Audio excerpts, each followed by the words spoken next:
The Barbie movie raked in over $1.4 billion, edging out the superb Super Mario Bros. Movie by $100 million, taking the top spot for 2023. But despite its financial success, two major story issues plagued the movie. Now, your opinion may differ, and there's nothing wrong with that, but in my eyes, Barbie failed to accomplish what it set out to do. Let me explain. Hi, my name is Pat, and welcome to Rebel Rewrite. Today I'm gonna take a look at Barbie, the movie.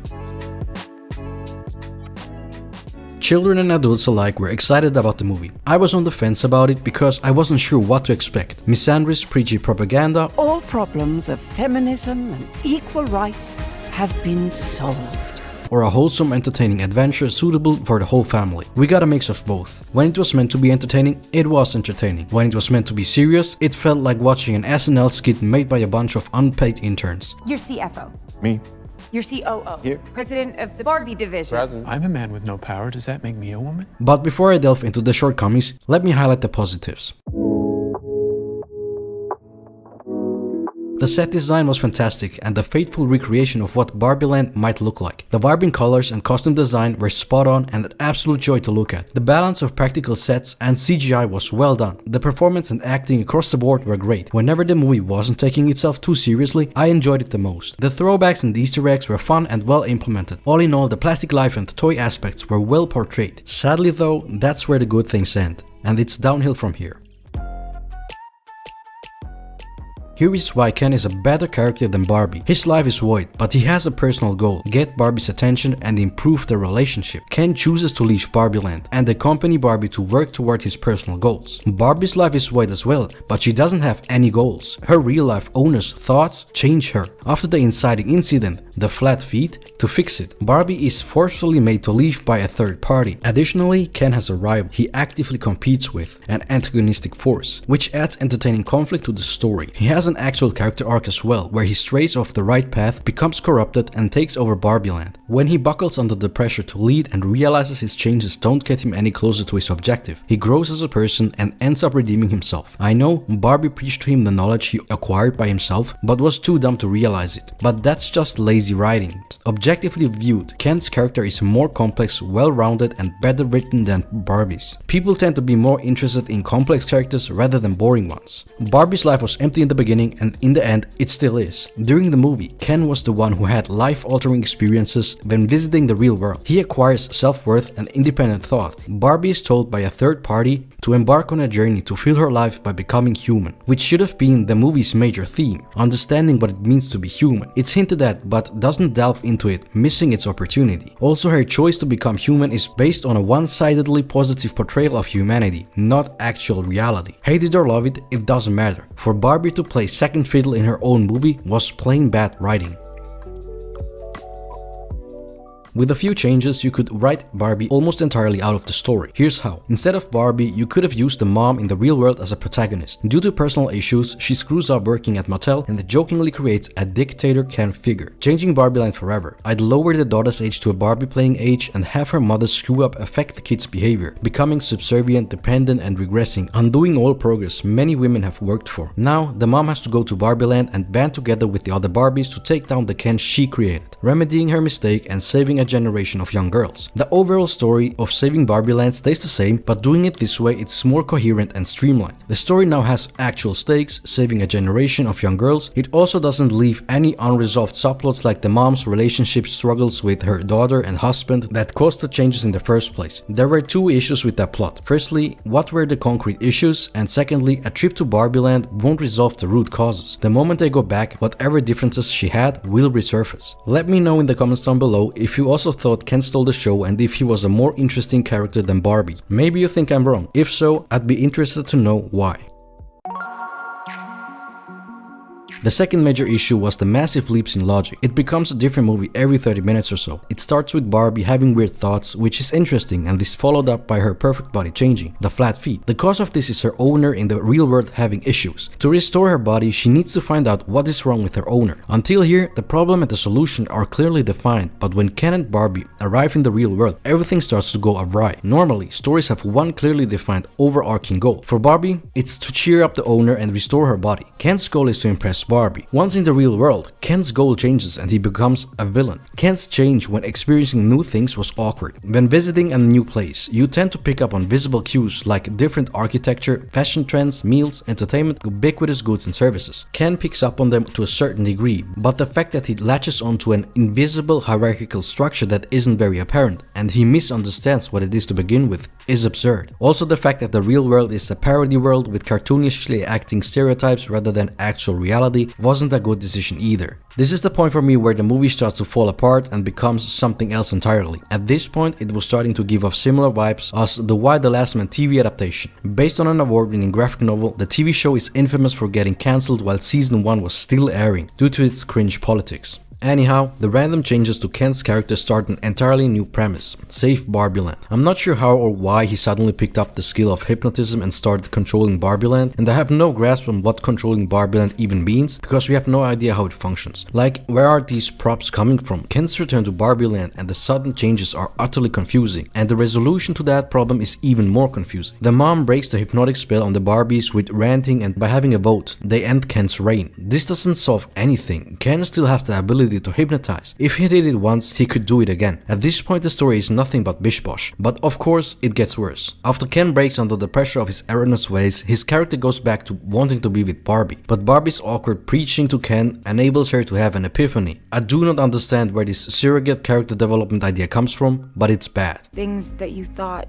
made you you aren't really you. To me, it feels like the writers forgot they were working on a Barbie movie halfway through and then started chucking things at the wall to see what sticks, and even if it didn't, they put it in there regardless. At this point, the story has been handled so miserably that my brain clocked out, but still not as hard as the brains of the movie's writers. The creator of Barbie gives her a monologue showing her one-sidedly good things in life, and she chooses to be human. We end up with the moral of, if you're a doll, it's better to be human. Very applicable advice indeed. If you've made it this far into the video, don't forget to leave a like. If you like these types of videos, consider subscribing to the channel. I'd greatly appreciate it. A character that immediately came to my mind when watching Barbie was Elle Woods from Legally Blonde. She's a good example of how an airheaded character is done right and how being pushed out of one's comfort zone should be handled. The movie establishes her expertise and confrontational character attributes early on. Similarly to Barbie, Elle is on top of the food chain in her respective bubble. When she decides to go to a renowned college, she is at the bottom of the food chain because of her attitude and unconventional appearance, and this is where her story truly begins. Despite both characters being in similar situations, they handle it very differently. Elle prevails due to her unwavering spirit and indomitable will, proving everyone who judges her based on her appearance wrong. I'm not afraid of a challenge. Elle Woods is a resourceful character who faces adversity and triumphs over her trials and tribulations because she adapts and evolves without losing her way. The themes in Legally Blonde revolve around breaking stereotypes. Elle defies the dumb blonde stereotype, proving that intelligence and femininity are not mutually exclusive. Empowerment, the film emphasizes the power of self-belief and determination in overcoming obstacles and achieving one's goals. Authenticity, Elle's success comes from staying true to herself rather than conforming to others' expectations. Barbie, in comparison, almost immediately breaks down upon arriving in the real world and wants to go home.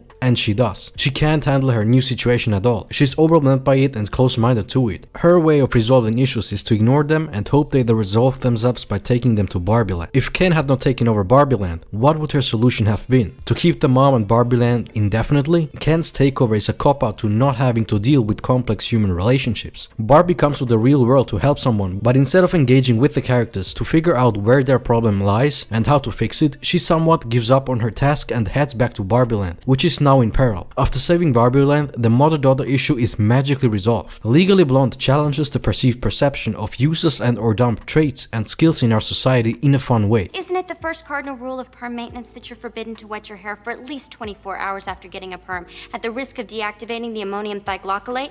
Yes. But there is a caveat. Elle Woods solved the perfect case pertaining to her particular field of knowledge. Going forward in her legal career, this won't be the case. It's unrealistic, but it doesn't matter. Nonetheless, the idea of not buckling in the face of adversity is well executed in Legally Blonde, and that's what matters. Everybody understands the movie's motive. Its overarching goal is consistent and comprehensible. It progresses logically and is entertaining to watch. Bubble Boy is not the best movie, but it's one of the simplest and best visual representations of explaining the concept of bursting the bubble. There are other good examples as well, such as Blast from the Past, Truman Show, or The Matrix. Unbreakable Kimmy Schmidt is a series based on that concept, but I'll stick to Bubble Boy for simplicity's sake. Often, at the beginning of a story, a protagonist lives in a bubble, a protective space. In Bubble Boy's case, it's literal. For Barbie, it's Barbieland. When the protagonists leave the bubble and are confronted with the outside world, they need to deal with their new environments, adapt and re-evaluate their knowledge and themselves, sparking character development. This does not happen with Barbie. She's overwhelmed and instantly withdraws into her bubble. Never wanted anything to change.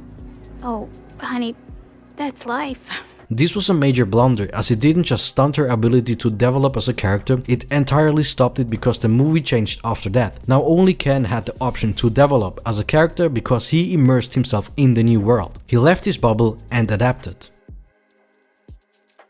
Pleasantville is a good example of showcasing the different ways a character is able to develop. Pleasantville in the movie is a fictional TV show from the 50s. David loves it and it's the ideal world for him, whereas his sister hates it. When the sibling pair is isekai'd to Pleasantville with a magic remote, the sister is forced out of her comfort zone and must adapt to blend in. David thrives at first, but he soon learns that the idyllic paradise is a deception. The people's antiquated thinking and close-mindedness don't allow for any progress. The movie criticizes idolizing the past and its many negatives in a smart way through the use of colors and touches upon many other issues as well. Be home at 6 o'clock every night, and you are going to have dinner ready on this table. No. Pleasantville succeeded in doing so because its setting and conflicts, although fictional, are grounded in history in a broader sense. In comparison, in the Barbie movie, especially the portrayal of Barbieland gave itself the moral high ground without backing any of that up. First, let's identify what we need to improve upon. 1. Ken's role needs to be drastically decreased. 2. The villainy segment needs to be taken out. 3. Barbie needs to have a real issue she must be able to work toward and resolve. 4. The movie needs a simple major theme, a red string that leads through the movie. 5. Better implementation of an inspiring message. With these in mind and keeping the story intact as much as possible, it could play out something like this. Act 1. I'd change Barbie to being perfect from becoming jealous of other Barbies because she doesn't have a respectable job like Dr. Barbie, Teacher Barbie or Business Barbie, and she has no ambition. That jealousy is ruining her perfect appearance. Flat feet. She seeks out Weird Barbie and is told that to find herself she must go to the real world or she will disappear from Barbieland. She ventures out to find her doll self and talk to the owner who is inadvertently causing her harm. Act 2.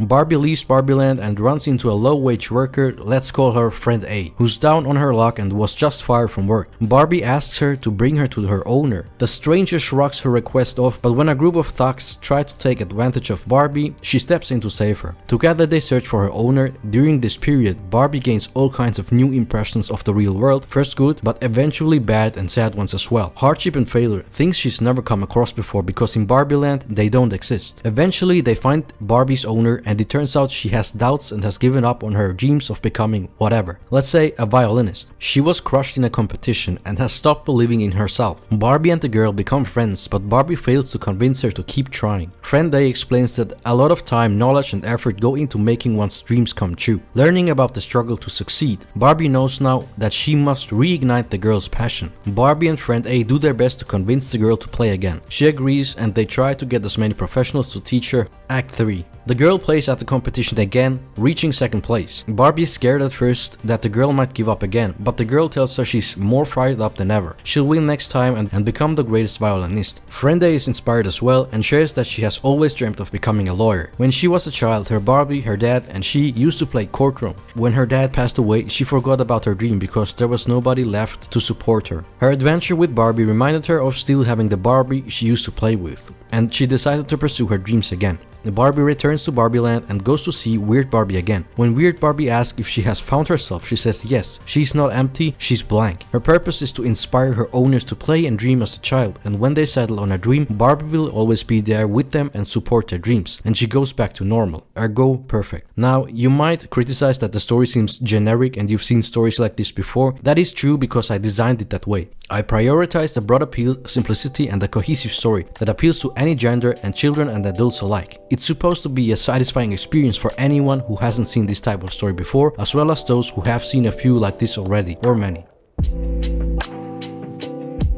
Overall, the story was an utter disappointment. Great performances by the actors, great set design and great vibe overall. The story though ranged from okay at times to outright bad. The moral or immoral of the story was heavy-handed and plain wrong. No, not all guys are bad. Your brothers, fathers and sons are not terrible people simply because of their gender. The final joke was a redundant extra nail in the movie's coffin. I'm here to see my gynecologist.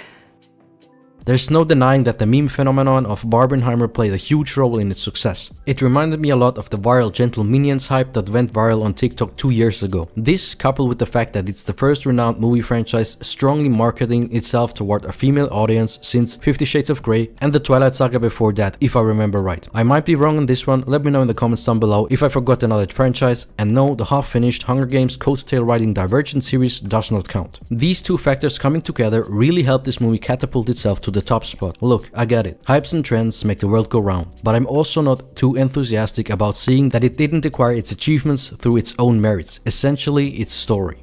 Anyway, I've been going on for long enough. I hope you enjoyed this video. If you did, don't forget to leave a like, and if you'd like to see more, check out some of my other videos and subscribe to the channel. I'd greatly appreciate it.